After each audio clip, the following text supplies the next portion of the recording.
This is one of the earlier areas in the game, and so we wanted to make some that were a little bit more gimmies, so we put things like exploding barrels that help take them out easier. And you can see I just unlocked a perk. And so the perks are the idea that Sean is he's a predefined action hero, but we wanted the player playing the way that they want to play the game to improve Sean's skills as they play through it. So I've taken out 2 of these installations, and that improves Sean's planting speed. And so we'll go into the main interface. I'll jump over here. So there's 3 layers to all of these different perks in the game, and the first ones are almost gimmies. Like, you're going to get them literally by just playing the game, and that we wanted that to kind of get the player into the system. But as the player kind of progresses, they become a lot harder, but your rewards become much better. So the idea is that here, like this next one, do the destroy 10 Nazi towers. It's definitely harder. You're focusing only on towers rather than just kind of general occupation. So if you did that, but you get to carry more explosives. And I brought a sniper rifle here because sniping perk is another easy one I can show. So if I kill 5 Nazis just using the scope, it'll reduce my drift. Like I said, Sean's not a soldier by nature, so we want to improve his skills.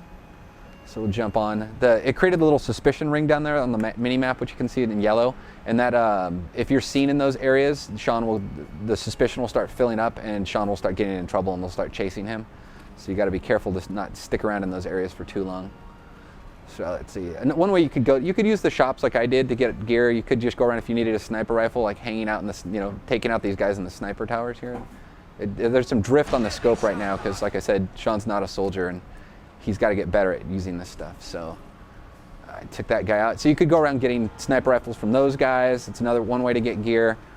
You'll get a lot of the better gear from the shops though, so it is to your advantage. Another type of target is this crate here, which is a resistance supply crate. Inside of there is contraband, so there's that bottle that fell out there, so we'll pick that up. So there's a bottle of vodka, and it gets converted essentially into the contraband value, so you can use it later. And then those ones will also drop off some random supplies, the stuff that you've unlocked inside of the game. So take out this tower. Sean now plants about 30% faster than he did, so he's a little bit better of a saboteur. We'll hop over here. So those guys are getting suspicious of me up there, so what I can do is I'll just start shooting at them. Take those guys out. That's a spot that another one of those targets I want to blow up is this AA gun. You could do the kind of escape the bubble kind of GTA style, but it's in an occupied city. It's often pretty hard. So we have hiding spots. Like this is one of the hiding spots in the game, but I can't use it because somebody can see me. It's that guy up there in the tower. This machine gun won't help take him out, but actually it'll help. I can show something else. Run up here. One of the types of targets in the game, these ambient occupation targets, is these AA guns, which is one of my favorite targets because you can take them and use them against the occupation. If you don't take these things out in the game at like level 3 alarms, people will jump in them and start firing them down at you. So it is another thing. It's to your advantage to take these things out. You want to clear this occupation out of the world. Take this one more out. Zeppelin there. And then, so when you take them out, and then you want to blow them up, so like I said, they'll never bother you again. This stuff's persistent in the game. You'll get contraband as your reward, but then like the other reward is literally that it's not going to shoot at you anymore. Pull my machine gun out here. I do have it in God mode right now because definitely don't want to die during this demo, but it'll let me show you a lot of the different things. The game is actually much harder than I'm actually probably making it look. Kill another couple guys with the gun here. Oh. So I unlocked another perk. This is one you'll get really early in the prologue, or late in the prologue of the game, but early in the game. So just killing 5 guys, it'll reduce the recoil of the gun so it's not kicking up as much on me. And then we'll go back to the sniper rifle here, and you can see there's a little bit of drift with it. So we'll shoot that guy. Ooh, hit him in the knee. I'm terrible with sniper rifles.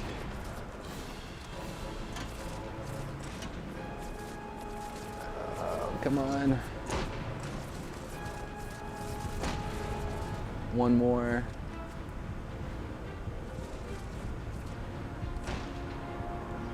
Oh, maybe not. Maybe there's one more I gotta get. There's some guys looking around down there. They don't know where I'm at. There we go. So unlocked another perk.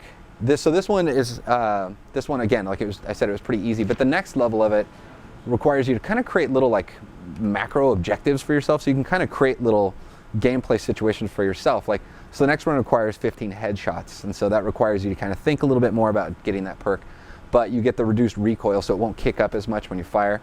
And then ultimately the perks you can unlock what we call the terror scoped sniper rifle, which is a pretty awesome gun. We have these guns for the terror squads in our game, which are these super armored soldiers that are really awesome. And they have their own set of weapons that we made. You'll see the Resistance are fighting down there.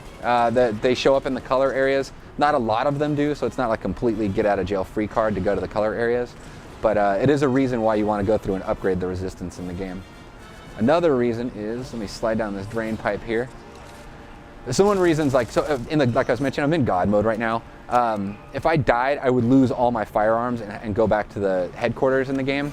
So, you do want to be careful. You can't just go out and farm the world, because one of the best ways to get a Terror Squad weapon in this game is by pushing up the alarms in the game, and they'll show up and fight and start attacking you.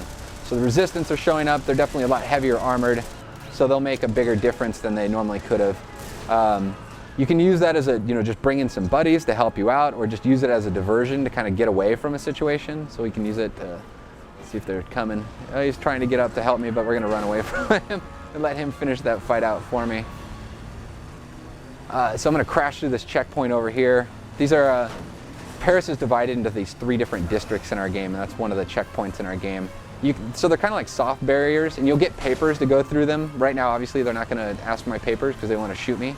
But it's definitely what we divided the city. They're like these soft barricades, though, that you can get through whenever you really want but just pushing up the alarms.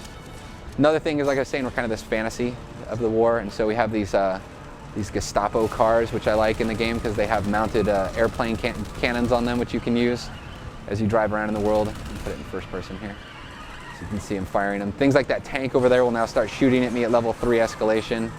So again, like as you push the alarms up and up and up, bigger, heavier units will start chasing you around. So like the APCs have started showing up. Level 4, things like the Zeppelins that fly around in the world will chase you around on the rooftops. And then the Terror Squads will start showing up. At level 5, you'll end up getting things like planes will strafe on the buildings at you. Tanks will show up in the streets, and then out of those APCs, nothing but Terror Squad soldiers will show up. So it definitely makes them a lot tougher. This is what we call fight back zone in the game. And they're kind of like it's like the ability of having like a paint and spray in a way, but the idea is they're all combat driven. So you hang out here and fight alongside of the Resistance and push back the alarms with them. They're also a cool place where you can like run up, and the gear that you've unlocked for the Resistance will show up inside of these crates. And so you can get access to some guns that you might need, or if you need some grenades or something like that. These only show up at the high level of alarms, but they're really part of the fantasy of fighting alongside of the Resistance in our game. Vehicles, you can see, will have little different weak spots. You can hit those fuel tanks. It's one way to help take them out a lot faster in the game. But you take out, take out enough Nazis. What that does is it push the alarms back, and then the Resistance cheer you on as you guys have, fought back against the Nazis. So that's just like kind of the pure sandbox loop of the game. You can do it in the missions, outside of the missions.